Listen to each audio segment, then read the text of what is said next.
So once the Moringa leaves are plucked from the trees, they are then washed. We wash the Moringa leaves and they are then kept on the shelves for drying. Now these leaves are sun dried. We do not machine dry them. Sun drying and shade drying, these are the two processes that we follow. Now sun drying takes us close to 6 days. If we machine dry them, it happens much faster. But sun drying or shade drying is natural.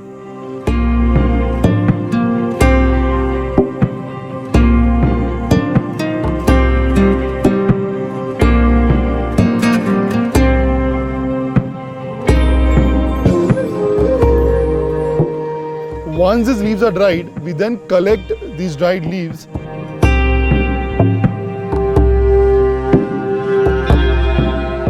and then powder them to form the final Moringa powder.